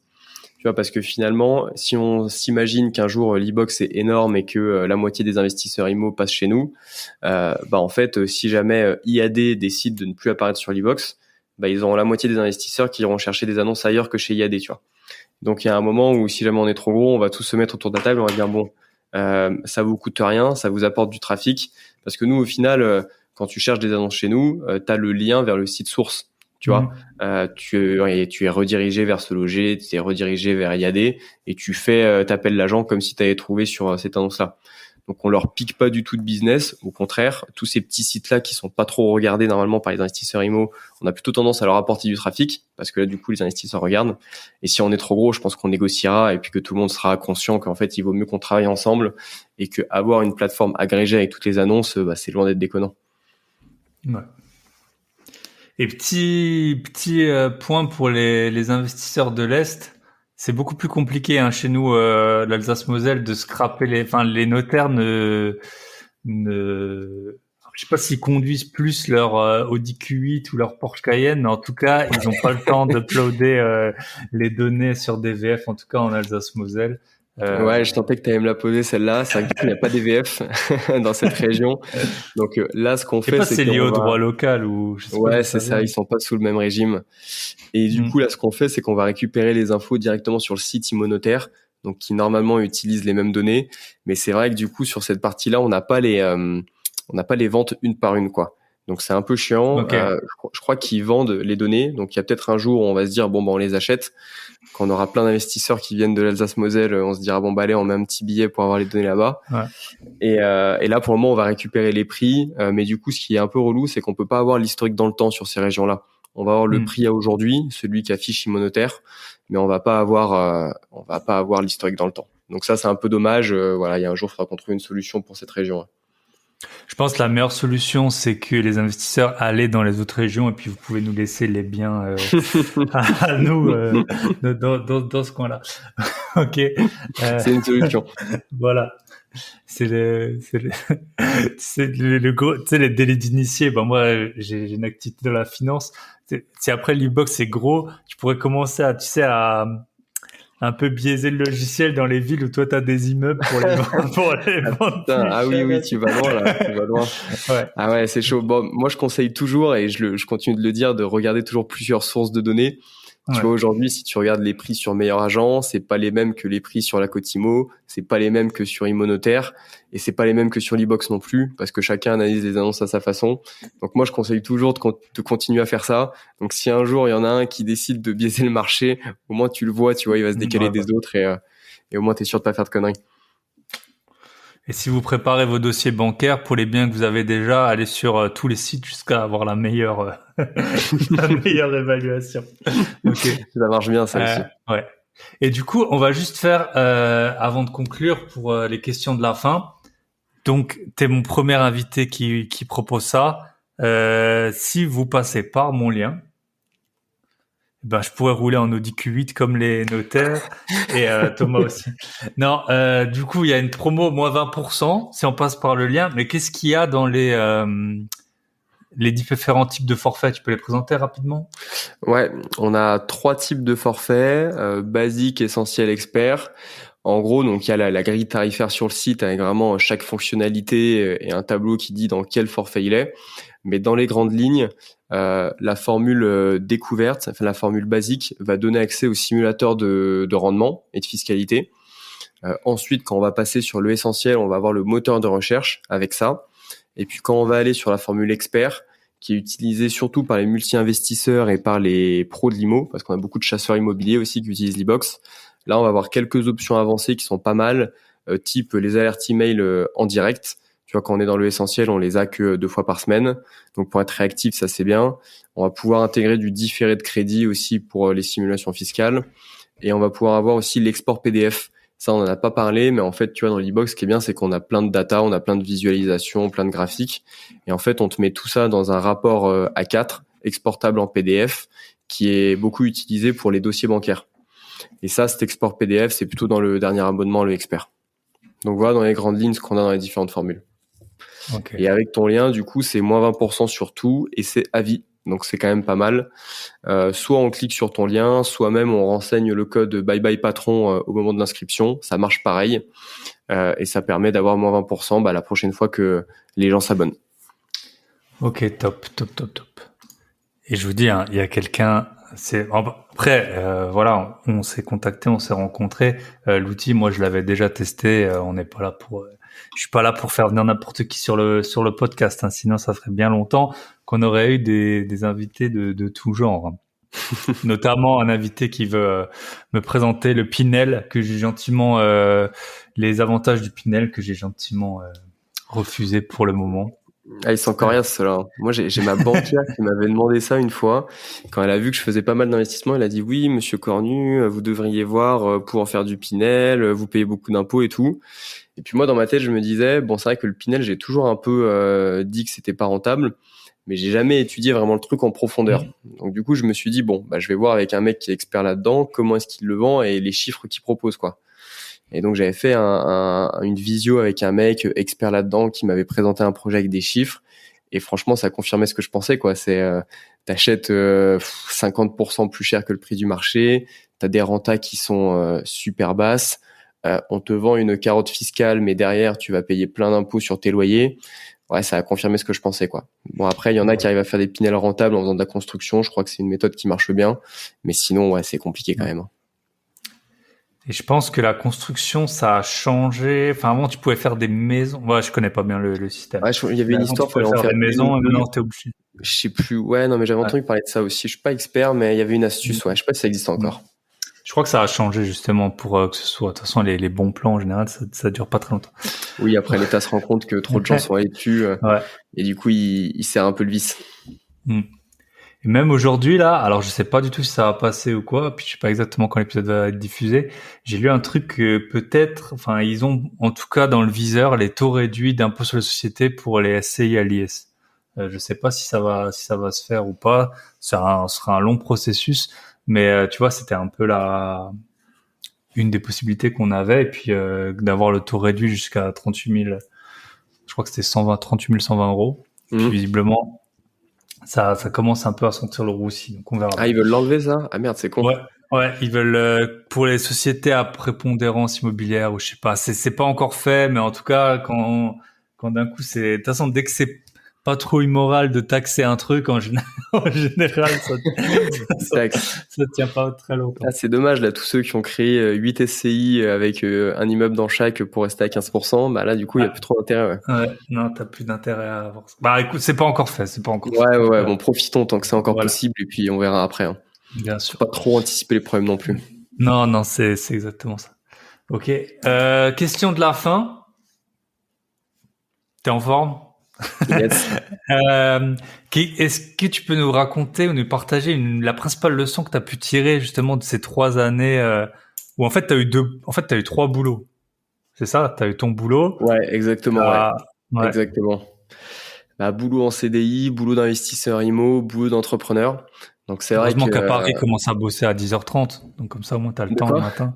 Heureusement qu'à Paris, les gens ils commencent à bosser à 10h30. À 10h30, ouais, presque, presque. Malheureusement, moi, si j'arrivais à 10h30, je me faisais un petit peu retoquer, quoi. Non, mais ouais, c'est compliqué. Bon, après, c'est vrai que, enfin, l'immobilier, c'est plus de la passion que du boulot. Tu passes quand même du temps, mais en fait, on le fait par plaisir. Donc, quand je dois être dessus le soir ou le week-end, c'est vrai que ça me fait plaisir. C'est vrai que ça a été des années un peu intenses. Moi, ce que je retiens quand même, c'est que des fois, faut pas trop surréfléchir. Enfin, comment dire? Je dis pas qu'il faut y aller tête baissée, mais souvent, en fait, on a tendance un peu à surestimer les risques et à se dire, oulala, si je connais pas 99,9% de tout ce qu'il y a à savoir dans un domaine, il faut pas que je commence. Et en fait, tu vois, moi, quand j'ai commencé dans l'immobilier, bon, bah, la preuve, là, sur mon premier immeuble, il y a des trucs que j'avais pas vus. Bon, c'est pas la catastrophe, tu vois, j'en suis pas mort, ça va me faire une rentabilité qui est un peu plus faible que ce que j'avais prévu initialement, mais globalement, le projet, il tient quand même la route. Et ça m'a permis en fait de me lancer et d'en faire d'autres derrière qui eux sont beaucoup plus rentables, tu vois. L'e-box c'est pareil. Au début, on se disait putain mais ça va juste être un petit truc et puis l'entrepreneuriat on n'y connaît rien. Et finalement on s'est quand même lancé dedans. On est loin d'être les meilleurs entrepreneurs du monde, mais tu vois ça marche plutôt pas mal. Et puis bon on continue. Donc ça m'a quand même appris à prendre le risque on va dire et puis à tester le truc et en fait à prendre sur le chemin plutôt que d'essayer de tout apprendre au début de la course et puis te dire bah c'est bon je connais tout maintenant je peux y aller. La plupart de l'apprentissage en fait se fait en chemin. Ouais, exact. Et puis dans l'IMO, c'est vrai que moi, un des conseils que je donne souvent, c'est que en fait, si tu achètes un bien à 100 000 euros, ton risque, il est pas de 100 000 euros. Ton risque même, enfin, je veux dire, dans le pire des cas, tu vas perdre 30%, vraiment dans le pire du pire. Ouais, c'est déjà énervé ça. Hein. Ouais, donc, ou 20%. Donc, ton risque, il va être peut-être de 20 000 euros. Donc, en fait, il va être moins risqué que si tu achètes un scénic et que tu l'as sur mal, des trucs comme ça. Donc, voilà. Et puis, tu as toujours en plus les deux pendants de la location et puis de la revente. Donc voilà, Oui, les c'est risques clair. sont pas toujours C'est clair. Non, dans l'immobilier, globalement, bon, il y a des trucs à vérifier, mais faut connaître suffisamment de choses au début pour limiter les risques graves, on va dire. Donc, vraiment vérifier les trucs importants. Et après, les petits détails, en général, on les apprend au fur et à mesure. Ok. Et est-ce que tu peux nous partager le meilleur conseil qu'on t'ait donné? Bah, je pense que le meilleur conseil qu'on m'ait donné, c'est justement un pote à moi qui était en école d'ingénieur du coup avec moi, qui lui s'est lancé à fond dans l'immobilier aussi, qui maintenant est marchand de biens, qui a sa propre agence immobilière et tout. Donc lui un peu pareil, tu vois, il avait un boulot d'ingénieur classique et puis en fait il s'y plaisait pas, donc il a commencé à faire des achats-reventes, à faire un peu de locatif et tout. Et lui vraiment c'est un peu ce qu'on vient de dire, hein, ce qu'il m'a raconté. Il m'a dit mais Thomas, ça fait des années qu'on parle d'immobilier ensemble et là, t'as toujours rien fait. Donc, il m'a dit de me sortir les doigts, en gros. Et puis, il m'a dit d'y aller. Et puis, lui, il m'a conseillé 2-3 premiers bouquins qui ont été vraiment les trucs qui m'ont mis dedans. Et puis après, une fois que t'es dans l'engrenage, tu t'arrêtes plus. Mais je pense que ça a été ça le plus important. Le jour où on est allé dîner ensemble et que finalement, je me suis fait sermonner pendant 2 heures. Sur le coup, c'était pas agréable, mais c'est un peu grâce à lui que j'en suis là aujourd'hui. Et c'est grâce à ça que l'e-box partage 20% de ses bénéfices futurs. Non, mais effectivement, c'est vrai que parfois t'as beaucoup de gens qui veulent monter leur société. Et c'est pareil, ils en parlent. Et puis après, il y a un moment, il faut se lancer. Donc, c'est un très, très bon conseil. Donc, je sais plus ce qu'on dit. Il y a une histoire, le sage, et puis celui qui fait, il ira toujours plus loin que celui qui fait que s'instruire. Donc ouais, si ça me dit un truc, je sais plus comment elle est dite aussi celle-là, mais j'ai déjà dû l'entendre d'une façon ou d'une autre. Ouais. Et dernière question, est-ce que tu aurais un invité à me recommander? Ouais, il y a un gars avec qui je m'entends très bien et qui je trouve est très très bon dans ce qu'il fait. Il s'appelle Florian Tagnon. Il fait partie de Focus Immo. D'ailleurs, tu dois peut-être connaître parce qu'ils sont dans l'Est aussi. Ils sont dans l'Est. Et ce mec-là, j'aime beaucoup parce que il est marchand de biens. C'est une brute épaisse en termes de travaux. Avant, tu le vois, il est sur les chantiers, il fait tout, du gros œuvre, du second œuvre. Enfin, franchement, il a une super connaissance là-dessus. Et il est à la fois très très bon aussi sur la partie fiscalité. Donc ce mec-là, je le trouve assez impressionnant. Tu vois, il y a beaucoup de gens avec qui je parle en immobilier et lui, il fait partie de ceux vraiment qui sont les plus pointus. Et je pense qu'il a plein de bonnes choses à apprendre, plein d'expériences et franchement, il pourrait vous donner plein de bons tips. Ok, et top. Ce sera sûrement un des prochains invités alors du podcast. Écoute, moi, ça m'a fait super plaisir. Si on veut te contacter, Instagram. Instagram, c'est possible. LinkedIn aussi. Donc Thomas Cornu, l'e-box. Sinon, j'ai mon adresse mail thomas@libox.fr. Donc, n'hésitez surtout pas. Et puis voilà, avec grand plaisir. Merci de m'avoir invité. En tout cas, c'était cool. Ça me fait plaisir. Ça m'a fait super plaisir. Et puis, félicitations pour le projet entrepreneurial. On vous souhaite plein de réussite pour la suite. Merci. Je repasserai dans un moment pour te faire le bait de ça. Voilà. Pour l'IPO à 100 millions, là. Quand vous serez... Là, ce sera dans un long moment, je pense. Pourquoi pas. Ça marche. Allez, à bientôt. Ciao. Merci. Et voilà, on arrive au terme de cet épisode. J'espère qu'il vous aura plu, que ça vous a donné envie de tester cet outil l'e-box. Si vous voulez essayer, le lien dans la description du podcast, vous avez le lien. Ou alors vous tapez mon code promo Bye Patron, vous aurez moins 20% avec 2 semaines gratuites. Elle est pas belle la vie. Et je pense que pour les 2 semaines gratuites, il n'y a pas du tout besoin de mettre ses coordonnées de paiement. C'est juste un email. Donc voilà. Comme toujours, pensez à liker, partager, commenter si vous êtes sur YouTube. Et j'ai une petite chaîne YouTube, pour ceux qui ne savent pas. J'ai 300 abonnés. C'est pas du tout la chaîne, le canal principal d'écoute du podcast, mais quand même 300 abonnés. Voilà, ça commence à faire un peu de monde. Et si vous voulez commenter sur Apple Podcast, être la 100e note. Voilà, quelle consécration dans votre vie ça pourrait être. Vous savez ce qu'il vous reste à faire. Donc tous les liens dans la description du podcast. Je vous souhaite une très bonne semaine et à très bientôt. Bye bye.